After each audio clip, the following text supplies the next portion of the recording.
Alors, dans la vidéo du jour, on va voir comment trouver plein d'élèves pour donner des cours de FLE. C'est une question qui m'a été posée assez souvent et que je voulais pas traiter trop tôt parce que je voulais vraiment, on va parler des choses un peu classiques avant de parler de ce genre de sujet. D'ailleurs, ce sujet est assez complexe, hein, je vais juste me contenter de survoler ceci dans cette vidéo, mais il fera l'objet d'une future formation. Voilà, donc je vous en parle un petit peu plus en fin de vidéo. Alors d'abord, commençons par la base. Trouver des élèves, vous êtes sans savoir que ça ne concerne pas du tout les profs en présentiel. Pourquoi? Parce que quand vous êtes prof en présentiel, tout le monde est à égalité. Qu'est-ce que je veux dire par là? Je veux dire qu'en fait, c'est l'école qui vous apporte des élèves. Donc les élèves, c'est quelque chose qui vient à vous normalement. Vous avez des classes et puis c'est tout. Alors quand vous êtes prof en ligne, ce n'est pas du tout le cas. C'est à vous de trouver vos élèves. Donc c'est ce qu'on va essayer de voir dans cette vidéo. Voilà, donc il s'agit tout simplement de se démarquer dans les cours en ligne. C'est ça qui est important, c'est de faire la différence avec les autres profs. J'en ai déjà pas mal parlé, de la différence entre le prof présentiel et le prof en ligne dans cette vidéo que j'avais faite au début de ma chaîne YouTube. Je vous invite à aller la regarder, je vais mettre le lien dans la petite fiche qui s'affiche quelque part en haut de l'écran et aussi dans la description. N'hésitez pas à aller la regarder parce que j'ai vraiment traité le sujet de la différence entre un prof en ligne et présentiel. Sans parler de ce dont on va parler aujourd'hui. Là, on va en plus rentrer dans les détails, mais voilà, de manière assez générale, j'ai parlé de la différence entre les deux. Voilà, tout simplement. Alors, comment trouver plein d'élèves? Rentrons dans le vif du sujet. Il y a trois possibilités de trouver des élèves. Si vous souhaitez devenir indépendant, c'est-à-dire que vous ne travaillez peut-être plus aujourd'hui dans une école en présentiel, peut-être qu'avant vous travailliez dans une école de FLE privée, aujourd'hui vous avez envie d'être à votre compte, de vous lancer tout seul. C'est tout à votre honneur, mais vous avez tout. Voilà, la première chose en fait, c'est que ça veut rien dire d'être bon prof ou pas. Il faut savoir se démarquer, il faut savoir trouver des élèves. Alors comment faire? Il y a trois possibilités. Parlons un petit peu des trois possibilités avant de voir la plus intéressante des trois. La première, c'est de faire du marketing digital, c'est-à-dire de faire de la pub sur les réseaux sociaux, que ce soit Instagram, Facebook, peu importe, voire même Twitter. Ça peut marcher, je connais des personnes qui se sont fait depuis zéro en faisant du marketing digital, je pense notamment à une prof de chinois, si jamais tu regardes cette vidéo dédicace à toi, Miss Lin. Et alors vraiment, je sais pas, ça dépend vraiment de votre personnalité et de ce que vous êtes capable de faire. Personnellement, moi faire du marketing digital, c'est pas du tout mon truc, je suis pas très... La communication, c'est pas trop mon dada, j'aime bien faire des stories Instagram pour rigoler, mais... faire des vidéos de promotion, de communication, faire des posts Instagram tout le temps, Facebook, enfin c'est pas trop mon truc. Alors, ce qu'on peut appeler ça du marketing, j'appelle ça aussi, c'est même plutôt de la communication en réalité en fait, que du marketing. Donc en fait, dans le marketing, ce que j'entends, pourquoi j'ai dit marketing, parce qu'en fait, évidemment, vous allez promouvoir vos cours, mais voilà, l'idée c'est plutôt de faire de la communication, c'est de dire que vous êtes prof, de faire des vidéos, montrer un petit peu de quoi vous êtes capable en vidéo ou à travers des posts pour attirer des élèves en fait, qui vont vous s'abonner à votre compte Instagram ou Facebook et puis vous allez promouvoir vos cours personnalisés. Il y en a qui y arrivent très très bien. J'ai beaucoup d'exemples de profs pour le chinois donc, qui l'ont très bien fait. Mais voilà, si vous sentez que vous avez la fibre de la communication des réseaux sociaux, que vous arrivez vraiment à développer une communauté sur les réseaux sociaux, et ben ça peut vraiment marcher pour vous. Mais si vous voulez pas vous embêter vraiment à faire du marketing digital, c'est peut-être pas quelque chose, c'est peut-être pas la solution pour vous. En tout cas, pour moi, pour beaucoup de personnes, je sais que c'est pas quelque chose de facile. Voilà, c'est libre à vous, mais ça reste une possibilité. La deuxième possibilité est beaucoup plus classique, beaucoup plus ancienne, c'est de faire du bouche à oreille.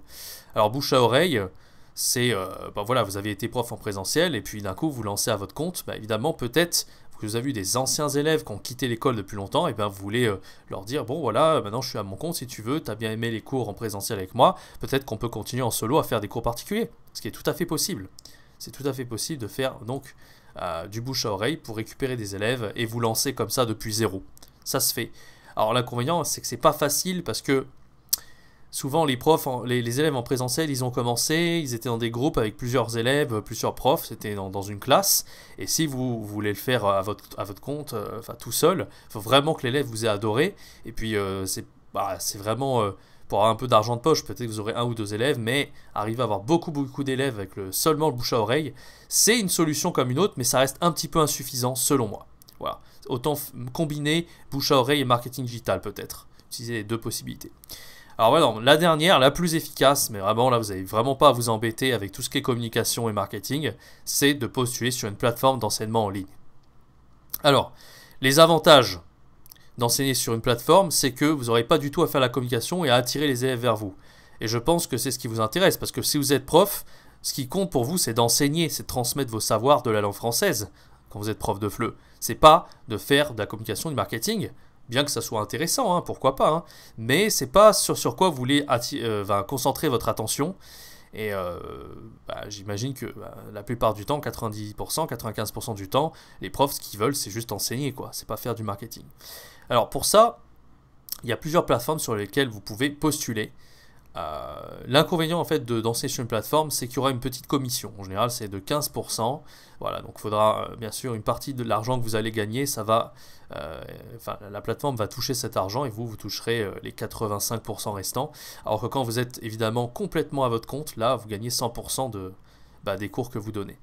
Voilà un petit peu la différence par rapport à ça. Mais bon, sinon, je trouve que quand bien même vous payez une petite commission, par rapport à tous les élèves qui vont vous apporter et tout l'aspect communication, marketing, ça vaut largement le coup, surtout si vous commencez, si vous lancez au tout début, quoi. Donc n'hésitez pas une seule seconde.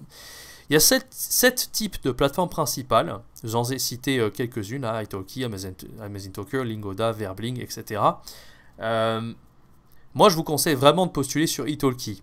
C'est vraiment la plus connue, la plus populaire, et la plus internationale de toutes. Si vous voulez avoir vraiment de la diversité avec des apprenants des 4 coins du monde, aussi bien asiatiques, européens, américains, peu importe, Italki c'est vraiment celle qu'il vous faut. Et en plus, c'est celle où il y a des millions d'élèves, donc franchement vous ne serez jamais à court d'élèves sur Italki. C'est vraiment la numéro 1, toute plateforme confondue, c'est la plus connue. Donc voilà, je vous conseille vraiment d'utiliser Italki pour plusieurs raisons. En plus, pour l'ergonomie, je trouve ça mieux.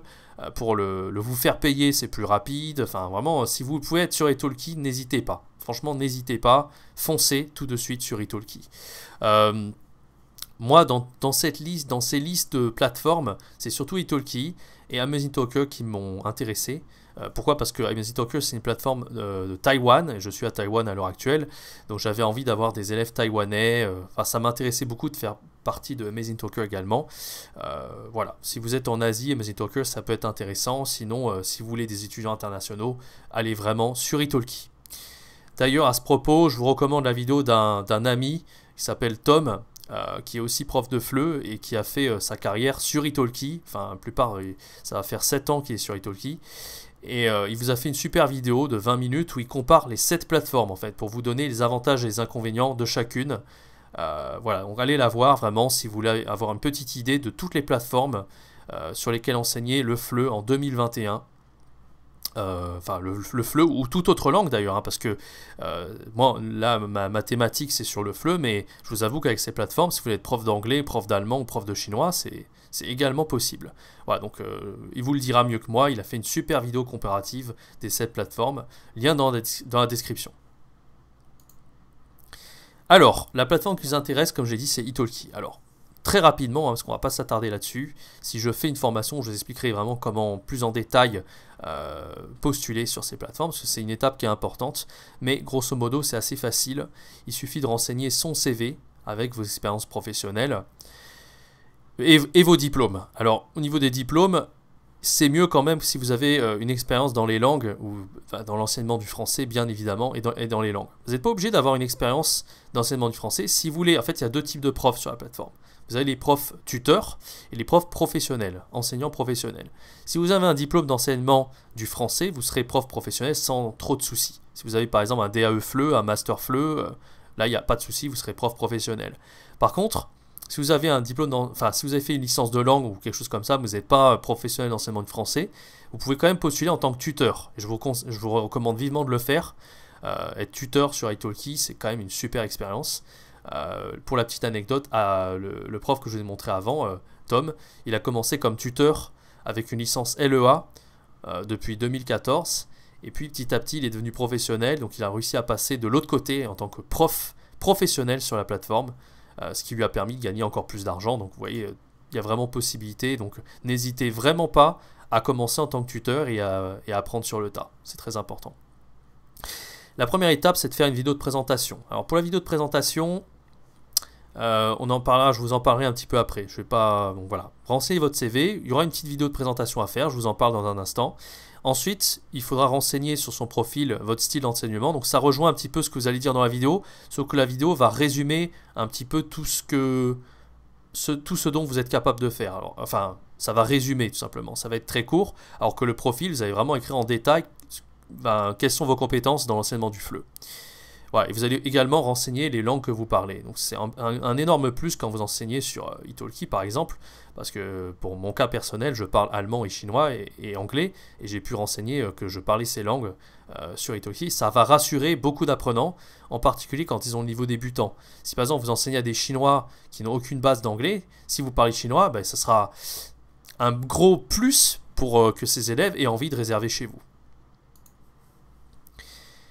Alors, rentrons un petit peu dans le détail maintenant. Comment se démarquer parce que dans cette vidéo, on va aussi parler de ça. Comment se démarquer des autres profs, se démarquer de la concurrence, parce que maintenant, vous n'êtes plus prof en présentiel avec les autres profs où tout le monde est à égalité. Vous êtes vraiment, votre but, c'est de vous démarquer pour avoir un maximum d'élèves et pour gagner votre vie d'une bonne façon. Comment faire? La première étape, c'est d'avoir un profil très attractif. Alors, je vous parle d'un truc que les profs ont tendance à négliger des fois, mais la photo c'est super important. Il vaut mieux avoir une photo avec des couleurs vives, des couleurs claires.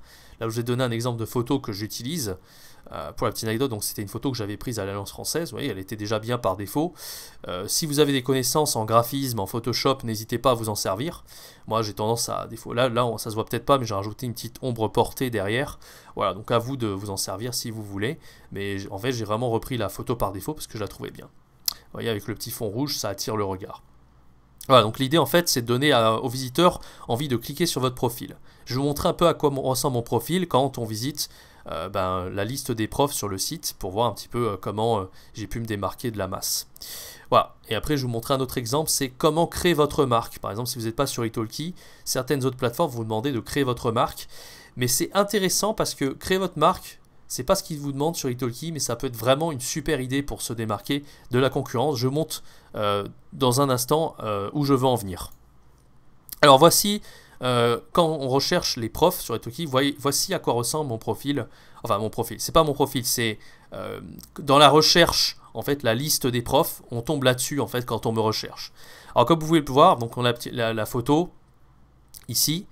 La photo avec le fond rouge et les couleurs catchy comme je vous ai dit.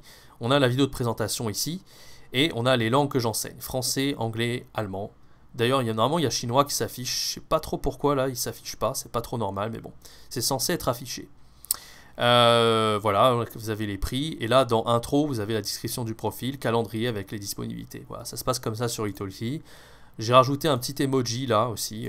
Faut pas hésiter à rajouter vraiment des éléments visuels pour arriver à se démarquer de la masse. Ça, il y a très peu de profs qui le font, mais rajouter un petit emoji dans votre nom, ça peut faire une différence au niveau ça attire le regard tout simplement. Les élèves tombent sur votre profil, ils disent ah, juste pour un truc aussi bête qu'une étoile, ça peut déjà faire une différence en termes de référencement.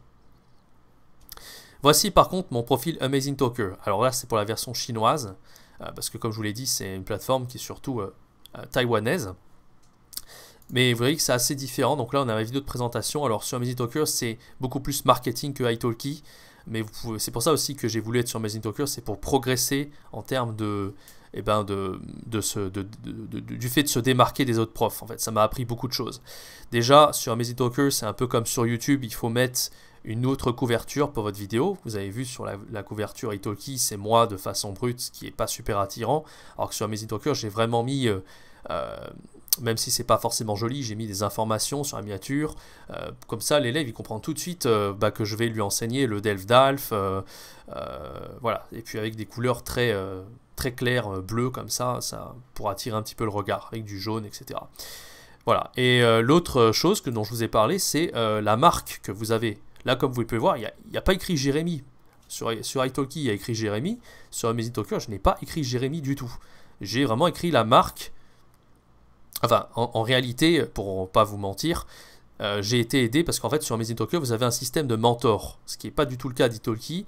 Vous avez donc un mentor qui vous aide à perfectionner votre profil. Et donc, cette mentor, comme je ne suis pas du tout bilingue en chinois, en fait, cette mentor est taïwanaise, elle m'a aidé à créer mon profil en chinois. J'ai pas eu de soucis donc pour créer ma miniature, pour créer tout ça, pour créer la photo, pour créer la vidéo, peu importe. J'ai pas eu de problème par rapport à ça, mais par contre, évidemment, pour renseigner mon profil en chinois, j'ai eu besoin de son aide.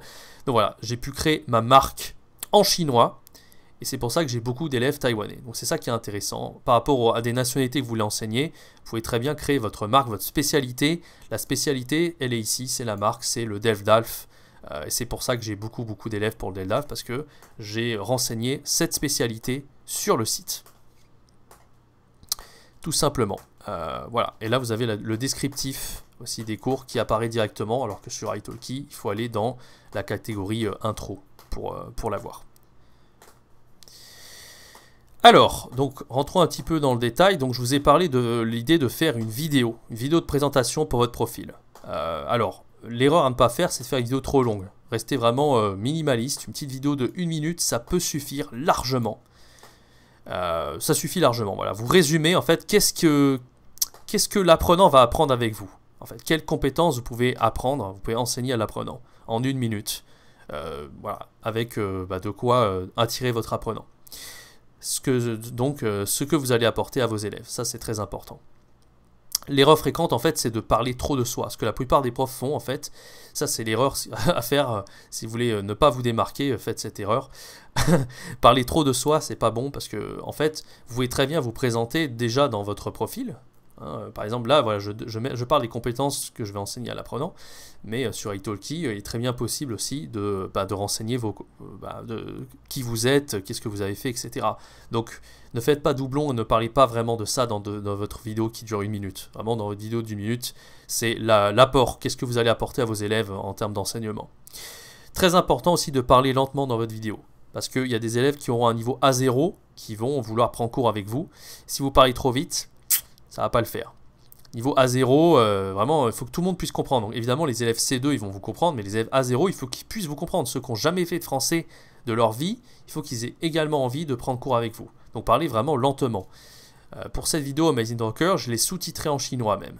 Parce que je sais que beaucoup d'apprenants taïwanais, par exemple, n'ont jamais fait peut-être de français de leur vie.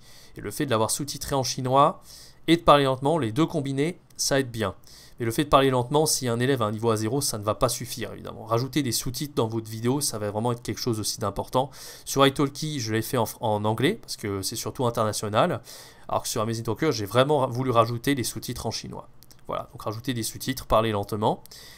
La qualité de la vidéo doit être correcte, bien évidemment.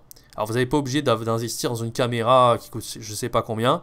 Votre téléphone, ça peut passer à partir du moment où vous avez un trépied où tout est stable, où la qualité vidéo est correcte, où il n'y a pas un arrière-plan qui est un minimum correct, un minimum propre, et que votre micro et surtout le son, ça c'est super important.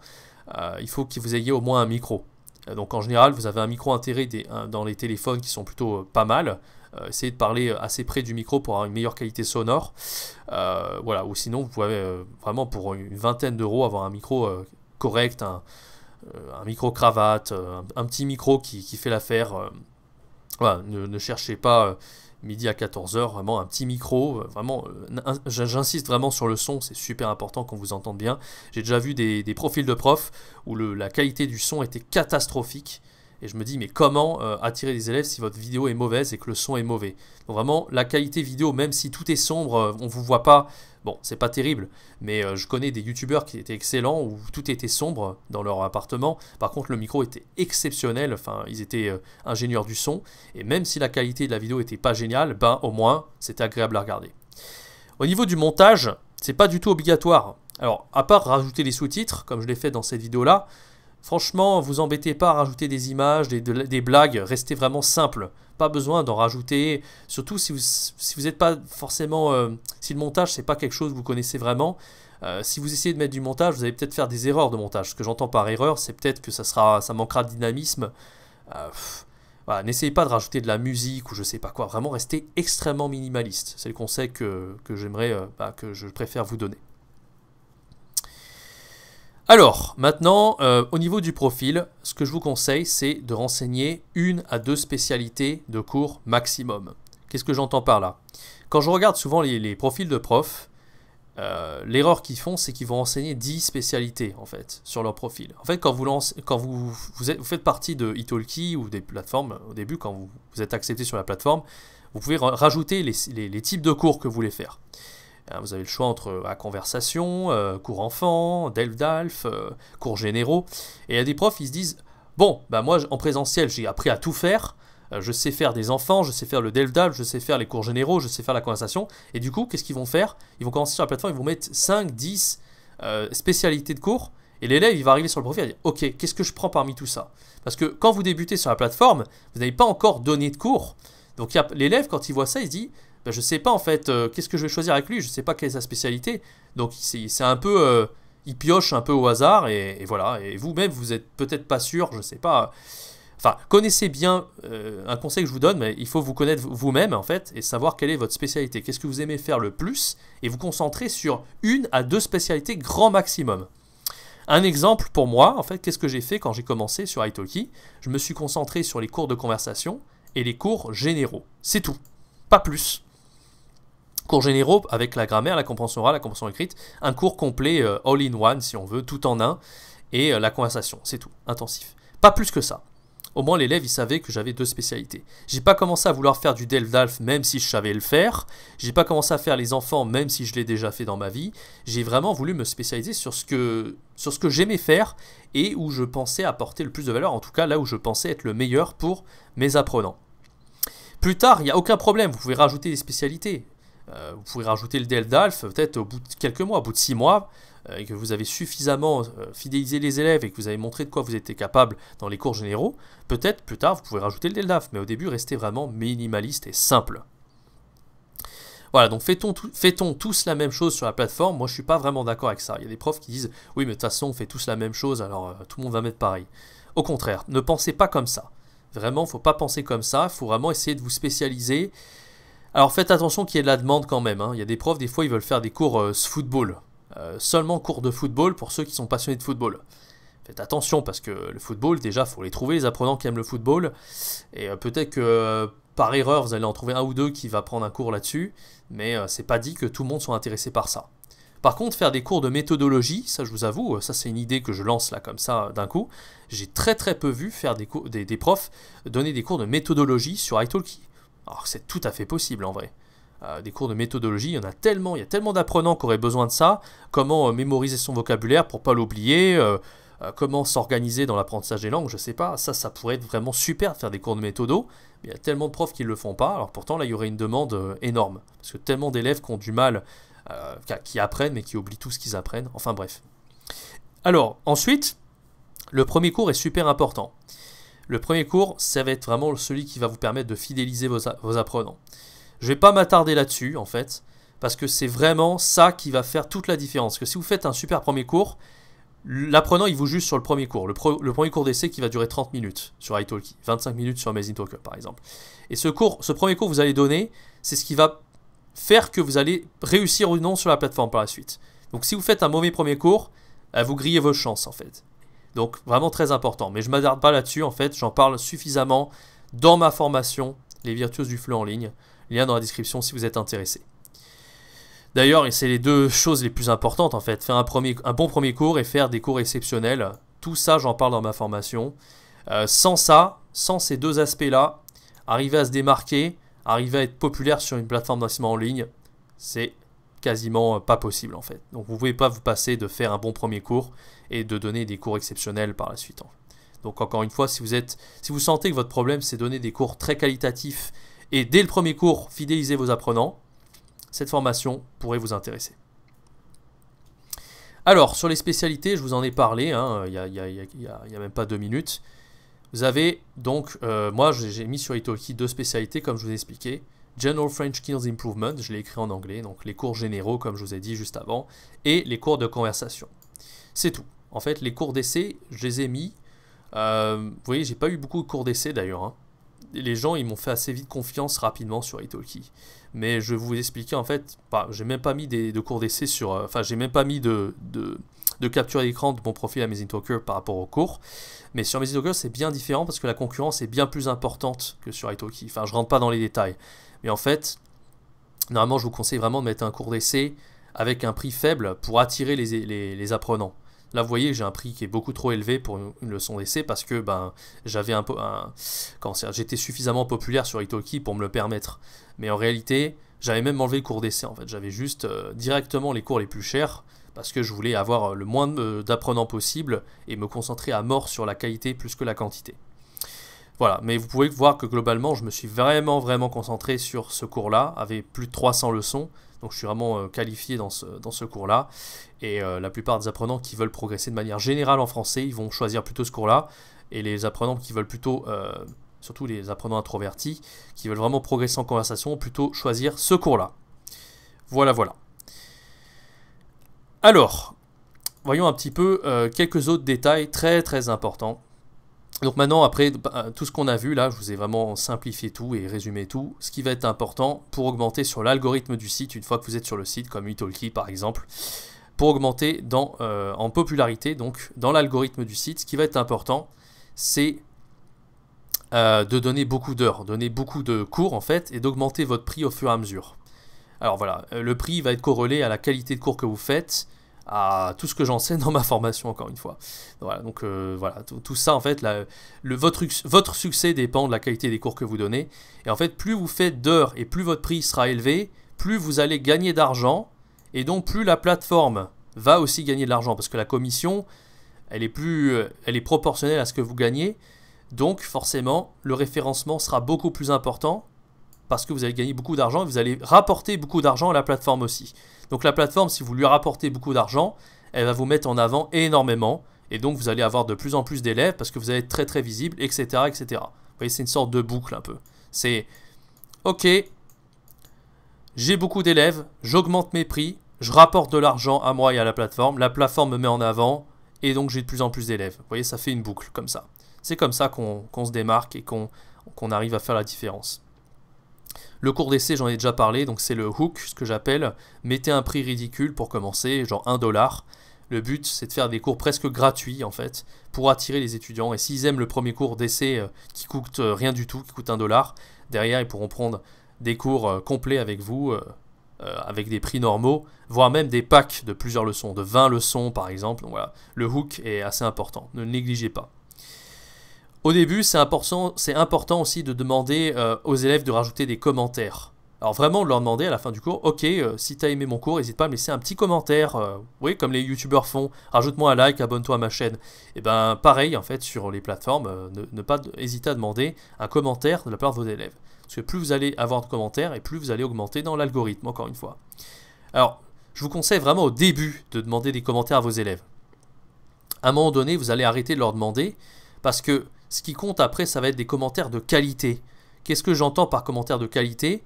Un commentaire vraiment où la personne, avec son cœur, elle parle. Pas juste dire « super leçon, ce prof est bien ». Ça n'a aucune valeur. Mais vraiment un petit pavé où l'élève explique réellement pourquoi il aime avoir des cours avec vous. C'est pour ça que au début, c'est important d'avoir des petits commentaires qui mangent pas de pain, ok ? Mais à un moment donné, je sais pas, au bout de 2-3 mois, il faudra arrêter de demander des commentaires aux élèves et peut-être attendre de la 5e, 6e, 7e leçon avant de leur demander un commentaire. Parce qu'au bout de la 7e leçon, l'élève il saura vraiment quel est votre style d'enseignement, pourquoi il aime avoir cours avec vous, et il fera un commentaire qui sera beaucoup plus pertinent à être affiché sur votre profil. Des fois, il vaut mieux demander un commentaire à l'élève au bout de 20 leçons même. Voilà. Mais au début, quand vous débutez, pour augmenter l'algorithme, je vous recommande en fait de demander systématiquement à la fin d'un cours à votre élève de laisser un commentaire. En particulier, si votre cours d'essai est exceptionnel, votre élève vous laissera un commentaire vraiment avec enthousiasme. Voilà, encore une fois, être très disponible, mettre des disponibilités limite du lundi au dimanche toute la semaine. Parce que voilà, vous allez vous faire bombarder, mais c'est ce qu'il faut faire en fait. Quand vous êtes sur la plateforme au début, il faut travailler d'arrache-pied, beaucoup travailler pour avoir un maximum d'élèves fidélisés, donner un maximum d'heures de cours pour que votre profil soit beaucoup plus mis en avant. Donc au début, il faut s'attendre à beaucoup travailler, c'est comme ça. N'hésitez pas à faire de la pub sur les réseaux sociaux. Je sais que par exemple, j'ai pas eu besoin de le faire sur Italki, mais sur Amazing Talker, j'ai dû puber un petit peu sur Facebook par exemple. Et ça a dû me rapporter quelques élèves, en fait, c'est des élèves que j'ai rencontrés en vrai c'est même pas des élèves, en fait, des amis que j'ai rencontrés il y a 6 ans, ou 7 ans à Paris ou je sais pas quoi. Et là, ils se sont dit, ah ouais, j'aimerais bien prendre des cours de français avec toi. Ça fait 6 ans que je ne t'ai pas vu, mais ils ont eu envie de me prendre des cours. Et en plus, vu que je débutais sur EasyTalker, mon prix était plus bas. Et donc, j'ai gagné beaucoup d'élèves comme ça. Donc, enfin, beaucoup d'élèves, quelques élèves. Et c'est vraiment 2-3 élèves en plus quand vous débutez. C'est vraiment pas négligeable. Donc, vraiment, n'hésitez pas à faire de la pub sur les réseaux sociaux. Facebook, Twitter, Instagram. Ensuite, le bouche à oreille, c'est plutôt pas mal. Parlez de votre profil. Une fois que votre profil est en ligne, parlez-en à vos amis de vive voix, envoyez-leur un message, un texto, peu importe. Le bouche à oreille, ça reste toujours assez puissant.